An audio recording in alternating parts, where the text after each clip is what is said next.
السلام علیکم، میرا نام ڈاکٹر سلمان خورشید ہے۔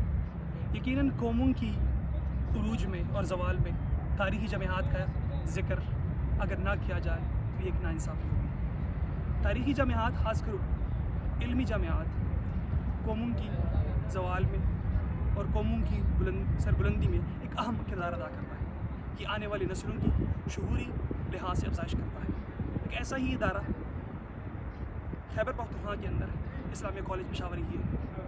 یہ ایک عالیشان عمارت ہے جو کہ نسل در نسل نہ صرف کے پی کے میں بلکہ پورے پاکستان میں ایک ایسا دماغ پیدا کر چکے ہیں جو کہ نہ صرف پاکستان کا بلکہ پوری دنیا میں اسی سرزمین کا، خاص کر خیبر پختونخوا کا نام روشن کر رہا ہے۔ اور میرے ساتھ موجود ہیں doctor Abdullah, third year MBBS student at Khyber medical college Peshawar. ہم دونوں اسی ادارے سے پڑھے ہوئے ہیں اور آج ہم آپ کو وزٹ کراتے ہیں اس ادارے کی ہر حقائق کے بارے میں جو کسی عالیشان عمارت کے اندر چھپی ہے۔ 1905 سے 1906 میں اس تعلیمی ادارے کی بنیاد رکھی جاتی ہے۔ یہاں کے لوگوں میں پہلے سے ہی تعلیم کا شغف تھا۔ اس کا تذکرہ ہمیں صاحبزادہ عبدالقیوم اور حاجی تورنگزئی صاحب کی زندگی اگر پڑھی جائے اس میں ملتا ہے۔ اس ادارے کو پائے تکمیل تک پہنچانے اور اس خواب کو پورا کرنے کے لیے ایک مالی وسائل اور ایک اسی نامولود ادارے کو پرسسٹنٹ ایک مالی معاونت کی ضرورت تھی۔ مالی لحاظ سے اس وقت دیر کے نواب نے اس کو 400 درخت سپرد کیا جو اسی عمارت کے ڈھانچے میں پیوست تھا۔ اس ولاگ میں ہم آپ کو دکھائیں گے اس تمام حقائق کے بارے میں، اور یہاں کے لوگوں باشندوں نے بھی زیورات دے کے اس ادارے کو پائے تکمیل تک پہنچانے میں اہم کردار ادا کیا، اور اس کا تذکرہ تاریخی کتابوں میں بڑی ہے۔ اور سب سے مزے کی بات، جناح صاحب نے خود اس ادارے کو اپنی دولت کا ایک خاص حصہ اسی ادارے کے سپرد کیا۔ اب ہم موجود ہیں اسلامیہ کالج پشاور کے مشہور مین گراؤنڈ میں۔ یہ گراؤنڈ ایک تاریخی لحاظ سے اہمیت کا حامل ہے۔ یہاں نہ صرف ڈفرینٹ سپورٹس کے ڈفرینٹ کھلاڑی آتے ہیں اور اپنی فن کا اظہار کرتے ہیں، اور اسی فن کو دیکھنے کے لیے لوکل پشاور کے بلکہ دیگر صوبوں سے بھی لوگ آتے ہیں، اور ایک انٹلیکچوئل ہیلتھی ایکٹیویٹی ہوتی ہے۔ خاص کر بڑے بڑے کھلاڑیوں میں یہاں پہ وسیم آتے ہیں، یہاں پر شاہین شاہ افریدی آتے ہیں، رضوان آتے ہیں، اور یہاں سے پاکستان کے ایک بڑے بڑے نام ہاکی کے بڑے بڑے پلیئرز گزر چکے ہیں جنہوں نے آگے جا کے پاکستان کے لیے بڑے بڑے ورلڈ کپس جیتے ہیں 90s میں۔ اسلامیہ کالج پشاور نہ صرف ایک انٹلیکچوئل ادارہ ہے، یہاں پر نہ صرف تحقیقاتی محققانہ کام ہوتی ہیں بلکہ یہاں کے ساتھ ساتھ ان تمام ایکٹیویٹیز کے ساتھ ہیلتھی ایکٹیویٹی یعنی سپورٹس کا بھی خاص خیال رکھا جاتا ہے۔ اسی سپورٹس کی ایکٹیویٹی کو مزید بڑھاوا دینے کے لیے مختلف گراؤنڈز ہیں، فٹ بال، کرکٹ، ہاکی اور ڈفرینٹ اور طرح کے گیمز۔ کرکٹ کے بارے میں تو آپ سب جانتے ہیں کہ اسلامیہ کالج کا نام کس کس کو نہیں پتہ۔ یہاں سے شاہین شاہ افریدی جیسے لوگ، وسیم جونیئر، فخر زمان جیسے لوگ جو کہ پاکستان کا نام روشن کر چکے ہیں، اس ادارے سے فارغ ہوئے۔ بلکہ ایسا کھیل جس کو ہم ہاکی کہتے ہیں، جو کہ ایک زمانے میں 90s میں پاکستان کی کوئی ثانی نہیں تھا، ہر ٹیم پاکستان سے ایک ڈرتی تھی۔ ہالینڈ جیسے ٹیمیں پاکستان کا سامنا نہیں کر سکتی تھی۔ اس میں سب سے بڑا نام قاضی محیب الرحمان تھے۔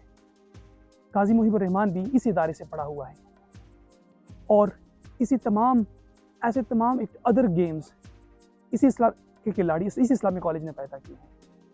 تو یہ 21 سپٹمبر 2021 کو اس وقت کے وزیر اعلیٰ محمود خان، جو کہ خود سے ایک اسلامیان ہیں، انہوں نے ایک گراؤنڈ کی افتتاح کی۔ یہ ایک وائڈ، ایک بہترین کشادہ گراؤنڈ ہے۔ یہاں پر ڈفرینٹ علاقوں سے یہاں کے لوگ آتے ہیں اور اپنی ہاکی کا شوق پورا کرتے ہیں، اور یقیناً جب ایسے ادارے ایسے مواقع فراہم کرتے ہیں تو کیوں نہ قاضی محیب جیسے لوگ پروان چڑھ سکے۔ اس وقت برِ صغیر میں اصلاحی تحریکوں کا آغاز ہوا تھا، اور اس کا اثر خیبر پختونخوا تک بھی آ چکا تھا۔ تعلیمی ادارے کے ساتھ ساتھ دینی تعلیم کا حصول بھی وقت کی اہم ضرورت تھی۔ اسی کو مد نظر رکھتے ہوئے 21 مارچ 1912 کو حاجی تورنگزئی صاحب ایک جامعہ مسجد، اس سفید پوش مسجد کی بنیاد رکھتے ہیں۔ یہاں پر اسلامک کالج کے طلبہ، فیکلٹی اور دیگر ڈپارٹمنٹ کے اسٹوڈنٹس قرآن کی تفسیر اور حدیث کا علم سیکھنے کے لیے آتے ہیں۔ اب ہم موجود ہیں اسلامیہ کالج کے ڈائریکٹوریٹ آف ایڈمنسٹریشن آفس کے سامنے، جو اپارو کے نام سے مشہور ہے۔ اس کو مزید جاننے کے لیے آپ میرے دوست سلمان خورشید سے سنیے۔ یہ وہ بلڈنگ ہے، جب ایگزامس کے ریزلٹس آتے ہیں میٹرک کے، تو ڈفرینٹ کالجز کے اکراس پاکستان کے اسٹوڈنٹس یہاں پہ ایڈمیشن کے لیے فارم جمع کرتے ہیں۔ تو اسی ایڈمیشن فارم کو جمع کرنے کے لیے اسٹوڈنٹس اسی بلڈنگ کا رخ کرتے ہیں۔ یہ ایک عجیب قسم کا انفراسٹرکچر ہے۔ اگر آپ اندر سے دیکھیں تو اس کے اندر ویٹیکن سٹی جو ہے، ویٹیکن سٹی میں جس طرح اسٹیپس بنے ہوئے ہیں، اسی طرح اس کے اندر بھی اسی طرح کا مشابہت ملتی ہے۔ تو اس سے آپ اندازہ کر سکتے ہیں کہ اسی اسلامک کالج کی کنسٹرکشن میں کتنے انٹرنیشنل اور نیشنل لیول کے جو آرکیٹیکچرسٹ تھے اس ٹائم کے، انہوں نے حصہ لیا ہے۔ اس اپارو بلڈنگ کا جو آپ اندر سے آرکیٹیکچر دیکھیں گے تو اس کا مشابہت بالکل ویٹیکن سٹی کے جو بڑے بلڈنگز ہیں اسی کی طرح ہے۔ چاہے اسلامک کالج میں بہت سے ہال، آڈیٹوریم وقوع پذیر ہے، ان میں سے ایک مشہور ہال جو کہ اس وقت کے برٹش کرنل اور KPK کے ہائی کمشنر اور ڈسٹرکٹ اضلاع یعنی ضلع ڈسٹرکٹ خیبر اور کرم کا گورنر رہنے والے جارج راؤسکیپل کے نام سے ہے۔ اسی حال میں ڈیبیٹنگ اسپیچز ہوتے ہیں اور ساتھ ساتھ میں سیمینارز ہوتے ہیں اور اسٹوڈنٹس پرائز ڈسٹریبیوشن ہوتی ہے۔ ان کا انفراسٹرکچر ایک ویسٹرن مانند رکھا گیا ہے۔ کہانیاں ہی صحیح سب مبالغے ہی صحیح، کہانیاں ہی صحیح سب مبالغے ہی صحیح، اگر وہ خواب ہے تعبیر کر کے دیکھتے ہیں۔ یہ شعر کس نے نہیں سنا ہوگا، اور کس کو نہیں پتا کہ یہ شعر فراز کا ہے۔ فراز احمد فراز ایک نامور شاعر، اسی صوبے کا ایک ایسا ستارہ جنہوں نے نہ صرف شاعری کی دنیا میں بلکہ اردو لٹریچر میں اپنا ایک نام پیدا کیا ہے۔ اسی سے منسوب اسلامک کالج پشاور میں ایک بڑا عمارت اسی کے نام سے منسوب ہے، جس کو ہم فراز بلاک کہتے ہیں۔ فراز بلاک کے دیگر فیچرز کے بارے میں ڈاکٹر عبداللہ سے ہم سنیں گے۔ جی عبداللہ۔ آج کل ہمارے ساتھ جو اسلامیہ کالج کا انٹرسیکشن ہے، تو ان کے کلاس ہے یہاں پہ احمد فراز بلاک میں شفٹ ہوئی ہے اور وہ اپنے کلاسیں یہاں پہ اٹینڈ کر لیتے ہیں۔ اسلامک کالج پشاور کے اندر جہاں ڈفرینٹ ڈپارٹمنٹس کے الگ الگ انسٹیٹیوشنز ہیں، وہاں پر ڈپارٹمنٹ آف باٹنی بھی ہے۔ ان کا بلڈنگ آپ کو نظر آ رہا ہے کہ اس میں لیبارٹریکل انفراسٹرکچر اور تھیوریٹیکل اسٹوڈنٹ کو تھیوری پڑھانا، ان کے رومز کی فیسلٹیز بھی اویلیبل ہیں۔ اور سب سے بڑھ کر یہاں کا انوائرمنٹ بہت زیادہ خاموش سکون والا انوائرمنٹ ہے۔ اور اسی طرح سے ڈپارٹمنٹ آف کیمسٹری بھی اس اسلامیہ کالج کا حصہ ہے۔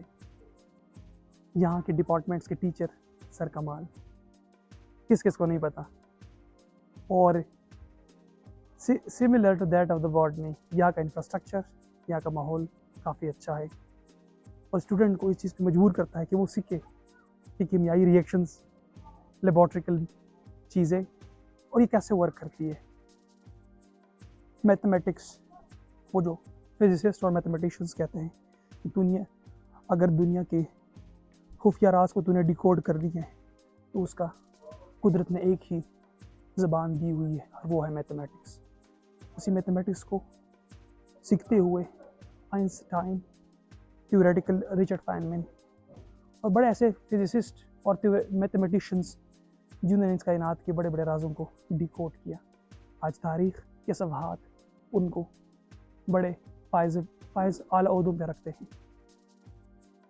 یہ ایک روز روشن کی طرح یہاں بات تھی کہ ایک ایسے صوبے میں ایک ایسے ادارے کا قیام، تو اوبیسلی اسی کو پرسیو کرنے کے لیے، اسی نالج کو پرسیو کرنے کے لیے اسٹوڈنٹ نے کسی صوبے کے ڈفرینٹ علاقوں سے آنا تھا۔ یہ ایک علم کا چراغ روشن کیا تھا رمزائی صاحب نے، تو ڈفرینٹ علاقوں سے یہاں پہ اسٹوڈنٹس آنے شروع ہوئے، تو ان کو ریزیڈنسی کی فیسلٹی دینے کے لیے اس وقت کی اتھارٹیز نے ایک بہترین آئیڈیا سوچا کہ کیوں نہ ہم اس کو اسی ویسینٹی کے اندر ڈفرینٹ ہاسٹلس پرووائڈ کر سکیں. وہ ہاسٹلس نہ صرف میل کے بلکہ ساتھ میں فیمیل ہاسٹلس بھی اویلیبل فیسلٹی ہے جس سے اسٹوڈنٹس مستفید ہوتے ہیں. ایسے قومیں جو اپنی شعور کی مادہ کو اپنی آنے والی نسلوں تک منتقل کرنا ہوتا ہے تو وہ سرکس کی بجائے لائبریریاں تعمیر کراتی ہیں. ایسی لائبریریاں ہر جگہ ہونی چاہیے اور اسی کی امپورٹنس کو مد نظر رکھتے ہوئے اس وقت 1920s کی 30s کے ٹائم میں اس اسلامی کالج کو ایک بہترین لائبریری بھی دیا گیا. اس لائبریری میں فی الحال تو تالا ہے، تالا نہیں ہونا چاہیے تھا. لائبریری سب کے لیے فری ہے. یہاں سے علم بانٹنے کا ایک منبع ہے. یہاں سے لوگ علم سیکھتے ہیں، دیگر علوم سیکھتے ہیں، باقی لوگوں کے تھاٹس میں جا کے گھستے ہیں، سیکھتے ہیں کہ وہ کس طرح سوچتے ہیں. تو لائبریریاں نہ صرف قوموں کی علمی شعوری افزائش نسل کرتی ہیں بلکہ ان کو دوسرے تھاٹس کی طرف رجوع کرنے کی بھی اجازت دیتے ہیں کہ تم جو سوچتے ہو اس کے بارے میں اور لوگ کیسے سوچتے ہیں، اس کے بارے میں تم پڑھ لو. اور پڑھنے کی جگہ جو کہ ماڈرن ٹائم میں موبائل بھی ہیں لیکن اس میں سے سب سے جو قدیم طور سے ایک راج کر کے آئی ہے وہ ہے لائبریری. عمر کم تھا، اتنی انڈرسٹینڈنگ نہیں تھی کہ ڈیبیٹس کیا ہوتے ہیں، ہالز کیا ہوتے ہیں. تقریر سنتا ہوں ششی تھرور کا آکسفورڈ یونین ہال میں، برٹش ریپریشن پہ بات ہوتی ہے تو ایک خارش لگتی ہے کہ ڈیبیٹنگ ہالز کیا ہوتے ہیں، یونین ہالز کیا ہوتے ہیں. پھر جب اسلامی کالج میں ایڈمیشن ہوتی ہے تو پتہ چلتا ہے کہ ہر یونیورسٹی کالج کے ساتھ ایک ڈیبیٹنگ ہال ہوتی ہے جہاں کے وہاں کے اسٹوڈنٹس کریٹیکل موضوعات پہ بات کرتے ہیں، نہ صرف بین الاقوامی بلکہ قومی ایشوز پہ بھی کریٹیکل طریقے سے بات کرتے ہیں. اور قائد اعظم محمد علی جناح صاحب نے جب وزٹ بھی کیا تھا تو اسی ڈیبیٹنگ یونین ہال کا وزٹ کر چکے تھے. اس وقت بھی یہ پتہ تھا کہ کریٹیکل اوپینین، کریٹیکل چیزوں پہ بات کرنا وقت کی کتنی اہم ضرورت ہے. اور آج ہم دیکھ سکتے ہیں کہ وہ شاہکار ایسی کہ ایسے ہی کڑا ہے اور یہاں سے اسٹوڈنٹس طرح طرح کے ڈیبیٹس، طرح طرح موضوعات پہ بات کرتے ہیں. اس سے یہ ہوتا ہے کہ ان کی جو ریشنلٹی ہوتی ہے اس کو اور بھی افزائش ملتی ہے. وہ اپنے رسپیکٹیو فیلڈز میں اسی انٹلیکچولیٹی کی فلو آگے مینٹین کرتے ہیں اور ریشنلٹی کے ساتھ آگے جاتے ہیں. 17 اپریل 2017 یہ وہی دن تھا جب ایک ایسے علاقے سے جو کہ تعلیمی لحاظ سے اور وائلنٹ ایکٹیویٹیز کے لیے پوری دنیا میں جانا جاتا ہے، اسی علاقے سے ہم آتے ہیں، اسی ادارے میں آتے ہیں. یہاں کے لڑکوں کے ساتھ ہماری جو اوور لیپنگ ہے اس کو بہت ٹائم لگتی ہے. وہاں کی ہماری لینگویسٹک کا بہت فرق تھا. ہماری انڈرسٹینڈنگ کا لیول اور یہاں کے لڑکوں کی انڈرسٹینڈنگ کا لیول کافی ڈفرینٹ تھا. بلکہ کئی بار ہم کلاس میں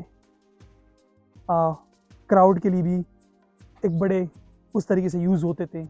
ہماری اردو، ہماری انگلش اور ہماری ڈائلیکٹ کا مذاق اڑایا جاتا تھا اور ہمیں بھی اس پہ کوئی ایسی وہ نہیں تھی بیکاز ہمیں پتہ تھا کہ ہم نے امپروو کرنا ہے، ایوالو کرنا ہے اسی انوائرمنٹ کے ساتھ ساتھ. اسی ادارے اسلامی کالجیٹ یہاں سے بڑے بڑے مائنڈز نکل چکے ہیں اور اسی ادارے کا جو قرض میرے پہ ہیں، میرے کندھوں پہ ہیں، وہ میں بتا نہیں سکتا. اسی ادارے نے مجھے سب کچھ وہ دیا جو میں کبھی خوابوں میں سوچ سکتا تھا، جو میں کبھی صرف آئیڈیلی دنیا میں سوچ سکتا تھا. یہاں کے مجھے انٹلیکچوئل ٹیچرز ملے، یہاں کا مجھے سب سے انٹلیکچوئل ماحول ملا. یہاں پہ ہم ڈفرینٹ موضوعات پہ کلاس میں کھڑے ہو کے، کونے کونے میں کھڑے ہو کے فزکس کے اصولوں پہ بات کرتے تھے. لٹریچر، سوشل سائنسز کے جو ٹاپک سے خاص کر پاکستان اسٹڈیز پہ بات ہوتی تھی. ہمارے ٹیچرز ہمیں کافی فریڈم دیتے تھے بہت سے سینسٹیو ٹاپکس پہ بھی بات کرنے کی. سو اسی ادارے اسلامی کالجیٹ کا میرے زندگی میں ایک اہم رول ہے. اسی ادارے میں ہم نے پڑھا، 3 سال پڑھا اور اسی ادارے نے ہمیں قابل بنایا کہ ہم اسلامی کالج، جو کہ ہم آپ کو ولاگ میں دکھا چکے ہیں، اسی میں پھر ہماری ایڈمیشنز ہوئی. اسلامی کالجیٹ اسکول ایک بہترین جامعہ ادارہ ہے. میٹرک تک یہاں سے پرائمری سے میٹرک تک پڑھائی کی جاتی ہے. اسی ادارے کے ساتھ ہاسٹلز ہیں جس میں گرانٹ ہاسٹلز، خیبر ہاسٹلز اور ساتھ میں نیو ٹرائبل ہاسٹلز. یہاں کے انوائرمنٹ